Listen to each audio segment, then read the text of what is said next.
Good day, children. Today we will discuss about another important natural resource that supports our life, water. This is our planet Earth. We often call Earth as a blue planet too, since it's mostly blue in color because of the presence of oceans. Now, let's see. 3/4 of the Earth's surface is covered with water. It is therefore appropriately called the water planet too. Water gets collected in water bodies.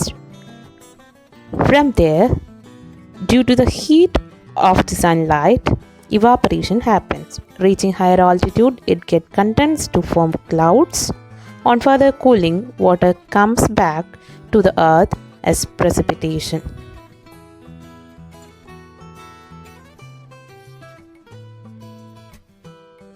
Now, the forms of precipitation are rain, snow, sleet, and hail. The process repeatedly happens in a cyclic manner. We call that as water cycle. Water is a renewable resource. Water can neither be added nor subtracted from the earth. Its volume remains constant. You might have heard of this: water, water everywhere, nor any drop to drink. Now, let's see some facts about water. Out of the total available volume of water, about 90% of the total water is saline water, which is found in the oceans or seas. And the oceans and seas support a rich variety of plants and animals, but the water is not fit for the human consumption. The big circle here indicate the total volume of water. The dark blue indicate the saline water. Now the light blue circle, which is small in size, indicate the proportion of fresh water. You can see fresh water accounts for only 2.7% of the total volume of water. Now, out of this 2.7%, about 70% is inaccessible or not available for human consumption. This 70% is found in either polar region or in glaciers and mountains. The quantity which is fit for consumption is only 1% of the total fresh water volume. Fresh water available and fit for human use can be as in the following forms. So the fresh water can be as groundwater, then as surface water in rivers and lakes, then sometimes the fresh water can be as water vapor in the atmosphere.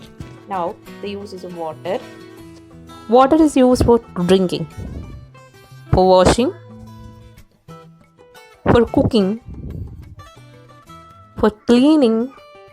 Now, the water is used for construction, making hydroelectricity, for agriculture, as a cooling agent in some of the industries.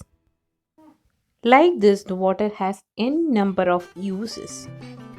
Now, can we imagine a life without water?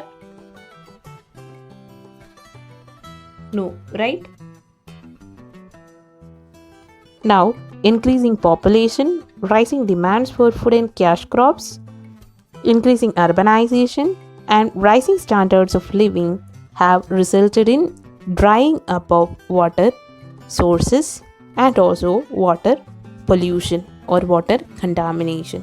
This has resulted in shortages in supply of fresh water also. Next is a box from your textbook itself. Do you know? Have you ever heard about the water market? Amreli, city in Saurashtra region with a population of 1.25 lakhs, is completely dependent on purchasing water from the nearby talukas. Why is this? Just because of fresh water shortages.